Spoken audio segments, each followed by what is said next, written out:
Hey guys what's my name is Shailesh and welcome back my YouTube channel. సభ్యులందరికీ తిరిగి స్వాగతం. So ఈ రోజు మూఢనమ్మకాల మీద ఒక కథ చెప్తా, చాలా బాగుంటది, వినండి. అసలు చూద్దాం కథలోకి వెళ్తే. అనగనగనగనగా ఒక అడవిరా. అడవిలో ఒక దొంగ ఉంటాడు. సో దొంగ ఆ అడవి పక్కలున్న ఒక ఊరికి దొంగతనానికి వచ్చి ఒక గుడిలో గంటను కొట్టేస్తాడు రా. గంటను కొట్టేస్తే అది సౌండ్ అవుతుంది కదా. సో సౌండ్ అయితే ఆ సౌండ్ కి జనాలు లేచి ఎమ్మటి పడతారు. చలో అదే పనిగా పరుగులు అంకించుకొని అడవిలోకి వెళ్ళి పరిగెడతాడు. ఇంకా స్పీడ్ గా పరిగెట్టేసి అడవిలో నుంచి మనకి ఎమ్మటే అర్థమైపోతుంది. అరే మనము మన దగ్గర గంట ఉంటే దొరికిపోతాం అని చెప్పేసి గంటను దగ్గర వదిలేసి వీడు సప్పుడు కాకుండా గంటను దగ్గర వదిలేసి వాడు కూడా చెట్లలో ఎక్కడో దాచుకుంటాడు. సో ఊరోళ్ళంతా జనంతా కాస్త ఎంత జనాలంతా వాని ఎమ్మటి పడతారు కానీ వాడు దొరకడు. దొరకకుంటే అటు ఇటు చూస్తారు, ఇంకేది లేదని చెప్పేసి తిరిగి వచ్చేస్తారు ఊరికి జనాలంతా. తర్వాత ఏమైతుందంటే ఇంకా జనాలు వచ్చి వాళ్ళ పనులు వాళ్ళు చేసుకుంటారు. ఇక్కడ స్టోరీ ఏంటంటే ఇప్పుడు ఈ గంట ఎవడైతే దాపెట్టిండో వాడు అనుకుంటాడు, అమ్మో ఇప్పుడు గంటను తీసుకుపోతే మళ్ళీ సౌండ్ అవుతుంది, ఇంకా వద్దు దీంతో మనకు తలనొప్పి వద్దు గంటతో, సరే ఇంకేదైనా చేసుకుందాం అని చెప్పేసి వాడు వెళ్ళిపోతాడు. గంట మాత్రం అక్కడే మిగిలిపోతారా. అయితే కొన్నాళ్ళకి అడవి నుంచి ఆ గంట శబ్దాలు వినపడం మొదలవుతుంది. ఊరోళ్ళంతా పరిశాన్ రా, మొత్తం పాగలైపోతారు. ఎవడరా నాయన గంట కొట్టేది అమ్మ, ఎవడు అడవిలోకి వెళ్ళి గంట శబ్దాలు వినిపిస్తాయని అంత వణికిపోతారు ఊరంతా జనాలు. ఏమైందిరా నాయన గంట ఎవడు కొడుతున్నా మొత్తం షవరింగ్ అయిపోతారు. ఎందుకంటే వాళ్ళు తెల్లారి లేస్తే వాళ్ళ జీవనాధారము అడవే కాబట్టి అడవికి వెళ్ళి వాళ్ళు కట్టెలు కొట్టుకోవాలి, లేకపోతే ఏవో రకరకాల పనులు అప్పట్లో. అసలు వాళ్ళు పొద్దుగా లేస్తే అడవికి వెళ్ళకపోతే వాళ్ళకు రోజు గడవదు.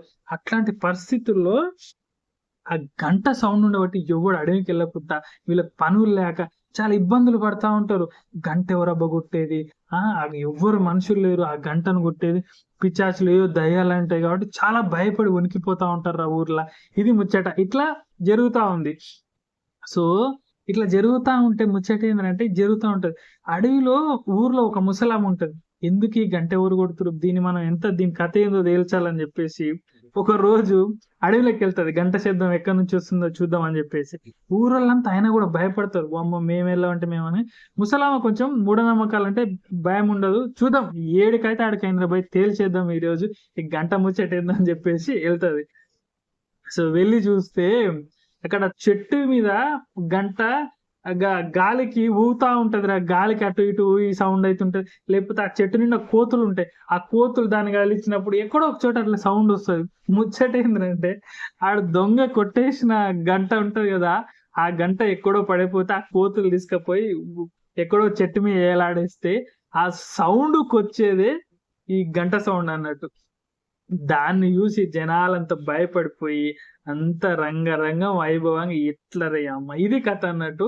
సో కథ ఇదే తమ్మి, అక్కడ కొట్టేది ఎవరు లేదు, అది గాలి కూతుంది ఆ కోతుల వల్ల.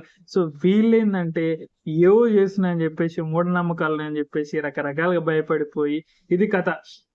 ఒకరోజు ఏమవుతుందంటే అదే ముసలమ్మ ఉన్నది కదా, ఊర్లోకి వెళ్ళేసి ఆమె గంట చూసేసి వెనక్కి వచ్చేసారు. వెనక్కి వచ్చి అవును ఊర్లో పెద్దని కలిసి నేను ఈ గంట సప్పుడిని నేను మన ఊరు నుంచి గంట సప్పుడు పోయే విధంగా నేను పరిష్కారం చూపిస్తా, నాకు కొంత డబ్బులు కావాలని చెప్పేసి ఊరి పెద్దలతో అందరితో మాట్లాడి గంట డబ్బులన్నీ ఇప్పించుకొని కొన్ని పండ్లు కొన్ని కోతులకు కొంత ఆహారం తీసుకొని పోయి సో కోతులు అంటే ఆబ్వియస్గా భయం ఉంటది. ఆ డైరెక్ట్ పోయి గంటను తేలేదు కాబట్టి వీళ్ళ అబ్బాయిని ఎంత కొన తీసుకుపోయి సో ఆ పనులన్నీ కోతులకి ఇచ్చేసి ఆ గంట తీసుకొని వచ్చేసి ఊర్లోకి జరిగిన స్టోర్ అంతా చెప్తే అంత షాక్ అయిపోతారు. అరే గింతేనా, అరే ఏం గిదా జరిగిందని చెప్పేసి అందరు సిగ్గుతో తలదించుకుంటారు. ముచ్చటేంద్రంటే మూఢనమ్మకాలు మనకు తెలియదు, కొన్ని ఉండొచ్చు, కానీ నేనేం చెప్తా అంటే గుడ్డిగా ఏది కూడా దేనికి కూడా మనం కళ్ళారా చూసిన దానికి చూడని దానికి ఊరికే ఉట్టికే భయపడకంత ఏముండదాడ. అనవసరంగా మనం ఏదో క్రియేట్ చేసుకొని అల్లకొల్లం అయిపోతాం. అవసరమా? ఏదైనా ఒక ప్రాబ్లం వచ్చిందంటే దానికి ఒకసారి ఆలోచించండి ఏం జరుగుతుందా అని చెప్పేసి ఆలోచిస్తే డెఫినెట్ గా సొల్యూషన్ ఉంటుంది. తమ్మి నేను చెప్పేది అంతే, ఆగమైపోకుర్రి. నీకేదన్నా భయం అనిపించినా బరువు అనిపించినా బాధ్యత అనిపించినా ఏది ఉన్నా కూడా ఫస్ట్ ఆలోచించు, అసలు ఎందుకు ఎట్లా ఏం చేద్దామని ఆలోచిస్తే డెఫినెట్ గా నువ్వు అనుకున్న దానికంటే మంచి సొల్యూషన్ దొరుకుతుంది. కథ సారాంశం అర్థమైంది కదా, ఏం తెలియకుండా పాగలుగానే అయిపోకుర్రి, కొంచెం ఆలోచిస్తే అన్ని సెట్ అయిపోతాయి. సో ఈ కథ అయితే ఇంతే ఫ్రెండ్స్. ఇలాంటి కథలు మన ఛానల్లో రోజు ఒక్కటి కాకపోయినా అప్పుడప్పుడు కథలు చెప్తా ఉంటాం కాబట్టి వినండి గైస్, ఛానల్ ఇప్పుడే పెట్టాము, అందరూ అర్థం చేసుకొని చూస్తారు అనుకుంటున్నా. డెఫినెట్ గా ఇది 2025 2030లో మనది ఒక బెస్ట్ ఛానల్ అయితే తెలుగులో. నేను దానికోసం పనిచేసా కాబట్టి ఇంత కాన్ఫిడెన్స్ గా చెప్తున్నా. Hope you guys you are liking my videos and thank you so much for watching. I'll see you in my next one. Bye.